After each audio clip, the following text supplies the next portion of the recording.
Aiding the pursuit of knowledge is a top goal for the three newest members of the International Space Station's Expedition 37 crew. Dr. Oleg Kotov is a native of Simferopol in what is now Ukraine. But as the son of a Soviet military officer, he grew up all over Russia and had his sights set on the military for his own career by the time he finished high school in Moscow. I decided to become a military officer as well, like my father, my grandfather. However, I kept dreaming about space, and while I had to select my major, I was very careful about it, and I became a military surgeon in the area of aerospace medicine. After graduation from the Kirov Military Medical Academy, Kotov went to work at the Gagarin Cosmonaut Training Center as a doctor, studying altitude physiology and the effects of spaceflight on the human body. At the same time, he studied diagnostics and methods of pilot selection and also earned a degree in patenting.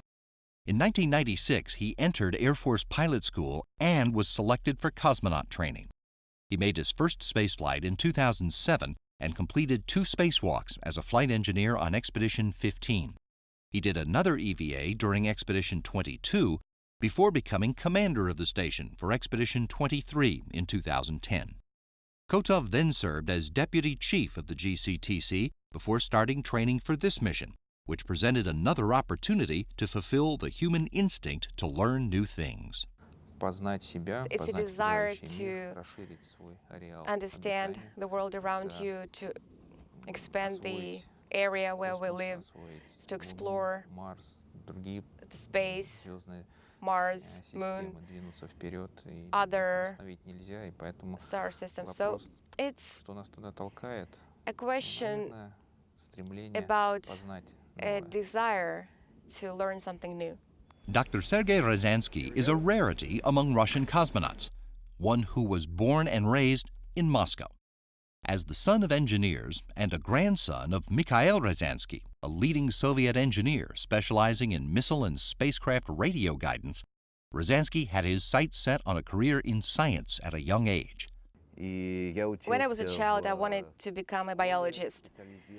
So I was studying in a specialized school where we were majoring in biology, so I knew that I would be a scientist. I think I knew that since I was in the 6th grade.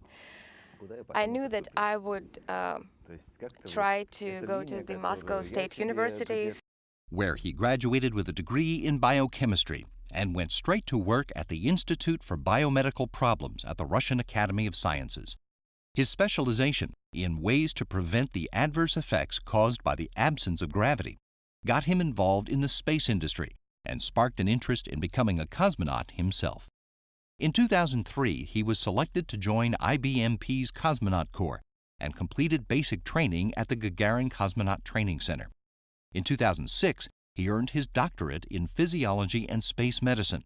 And in 2009, he was crew commander in a 105-day-long isolation experiment known as Mars 500.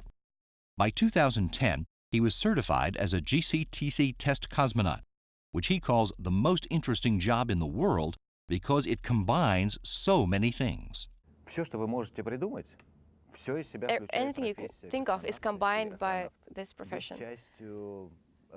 And being part of this industry is very interesting. You have new technologies, new approaches, and you're always on the edge, so to say. You always know the latest developments.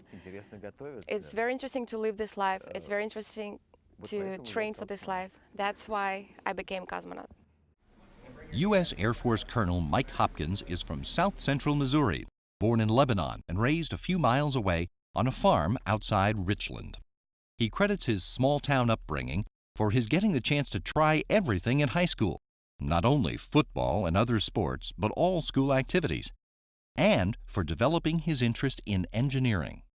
My father was a pilot in the Marines back in the early 60s. He flew A-4s, and so there was aviation in my family. So that certainly piqued my interest in it and my interest in space. My desire to become an astronaut started back in high school.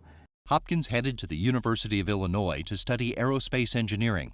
He also walked on to the football team and ended up as a starter and a team captain by the time he graduated with his bachelor's in aerospace engineering and a commission in the Air Force earned through the ROTC. After finishing a master's in aerospace engineering at Stanford, Hopkins began his Air Force career in a laboratory working on space systems technologies. Then he moved on to become a flight test engineer, even spending time as an exchange officer at the Canadian Flight Test Center in Alberta. In 2002, Hopkins won a scholarship to study political science in Italy, after which he was assigned to work in acquisitions at the Pentagon, and then as a special assistant to the Vice Chairman of the Joint Chiefs of Staff, the job he had when he was selected as an astronaut in 2009. He's the first member of his astronaut class to fly in space, and eager to use his mission to try to help satisfy our desire to learn. Humans are always striving for knowledge, for knowing what's beyond the hill, for knowing how each little thing works in our world. Whether it's the human itself, whether it's anything within biology, the physical world, all of that, we have this desire to know as much as we can about that. And the space station, the International Space Station, fits right into that.